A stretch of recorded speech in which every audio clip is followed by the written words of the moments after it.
오늘은 유족연금에 대해서 알아보겠습니다. 유족연금이란 일정한 연금보험료 납부 요건을 충족한 자, 노령연금 또는 장애등급 2급 이상인 장애연금 수급자가 사망하는 경우 그가 부양하던 유족의 생계 곤란을 방지하기 위하여 그 가입자의 기여를 근거로 그 유족을 보호함으로써 사회보장의 목적을 달성하고자 하는 급여입니다. 그러면 이러한 유족연금하고 관련해서는 가입자, 또 가입자였던 자의 사망, 또 연금 수급권자의 사망, 이런 전제 조건이 필요한데요. 우선 가입자였던 자의 사망에 대해서 설명을 드리겠습니다. 사실 사망일이 2016년 11월 30일 전이었을 때는 가입자였던 자에 대한 처리 기준이 상이하고 좀 복잡했습니다. 그러나 법이 개정돼서 2016년 11월 30일 이후에 사망일이 있는 경우에는 통합적으로 기준이 정리가 됐습니다. 그 내용을 말씀드리면 우선 지급 결정 당시 가입기간이 10년 이상인 경우, 그리고 사망일 당시에 가입기간이 가입 대상 기간의 3분의 1 이상인 경우, 그리고 사망일로부터 역산한 그 5년 동안 중에 가입기간이 3년 이상인 경우가 유족연금에 해당이 될 수가 있습니다. 단, 이 세 번째의 경우는 전체 가입 대상 기간 중에 또 체납 기간이 3년 이상이라면 유족연금이 지급되지 않습니다. 다음은 연금 수급권자의 사망인데요. 두 가지 경우가 있습니다. 노령연금 수급권자의 사망, 장애연금 수급권자의 사망인데요.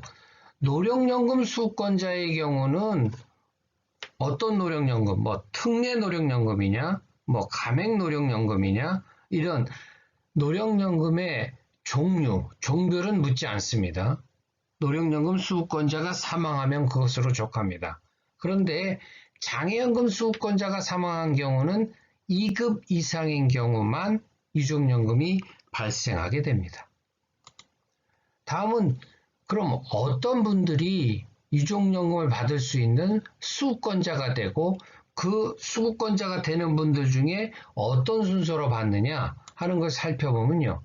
우선 배우자, 자녀, 부모, 손자녀, 조부모 이런 분들이 유족연금의 수급권자가 될 수 있습니다.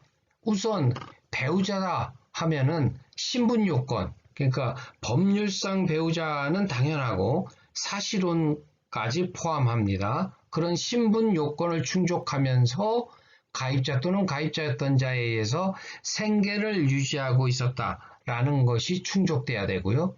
자녀 같은 경우는 자녀라는 신분의 연령, 그래서 25세 미만, 그리고 장애일 때는 역시 2급 이상 이 요건을 갖춰야 됩니다. 그리고 부모, 손자녀, 조부모일 때는 신분, 또 연령 또는 장애, 그리고 생계유지 요건을 다 충족해야 되는데요. 여기서 손자녀일 때는 연령이 19세 미만, 부모나 조부모일 때는 60세 이상. 여기서 말하는 60세 이상은 우리가 노령연금 수급 연령이 상향되는 거 있죠? 그 상향 연령이 적용된다는 거 기억해 주시고요. 우선순위는 바로 이 배우자, 자녀, 부모, 손자녀, 조부모 순으로 최우선순위에 있는 사람에게만 유족연금이 지급이 됩니다. 다음은 이렇게 해서 결정된 유족연금은 얼마나 받는지 알아보겠습니다. 일단 그 가입자 또는 가입자였던 분이 사망으로 유족연금이 발생하게 될 텐데 그분들의 가입기간이 얼마냐에 따라서 유족연금액이 좀 차등이 됩니다. 그래서 가입기간이 10년 미만이었다면 기본연금액의 40%, 그리고 거기에 부양가족연금액을 합산해 드리고요.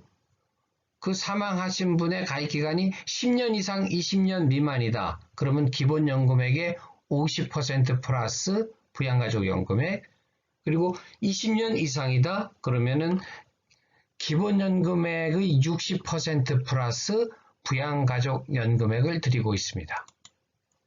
자, 그럼 이렇게 유족연금을 받다가 유족연금의 수급권이 없어질 수가 있어요. 소멸되는 경우가 있습니다.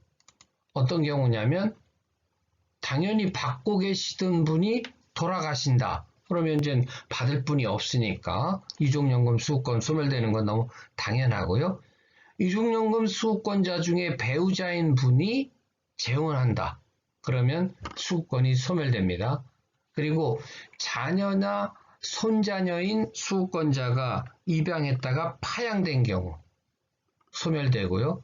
또 장애 등급 2급 이상이 아닌 그런 자녀가 수급권을 가졌을 때 연령이 지나면서 25세가 되면 소멸되고요. 손자녀인 경우는 19세가 되면 또 수급권이 소멸됩니다. 근데 여기서 하나 기억하실 것은 배우자인 수급권자가 사망하거나 재혼하면 수급권이 소멸될 수가 있죠. 아까 말씀드린 대로 이렇게 배우자인 수급권자가 사망 재혼으로 수급권이 소멸되면 그 자녀가 25세 미만이거나 뭐 장애 2급 이상을 갖고 있는 경우라면 그 자녀에게 수급권이 변경돼서 계속 지급될 수 있다는 거 하나 기억하시면 되겠습니다. 자, 오늘은 유족연금에 대해서 한번 살펴봤습니다. 장애연금처럼 유족연금도 그 요건이나 기준이 매우 복잡합니다. 중요한 것은 국민연금은 노령연금뿐 아니라 장애연금과 유족연금도 있다는 거 기억해 주시고요. 이런 일이 생기면 반드시 한번 상담해서 해당이 되는지 꼭 한번 챙기셨으면 좋겠습니다. 감사합니다.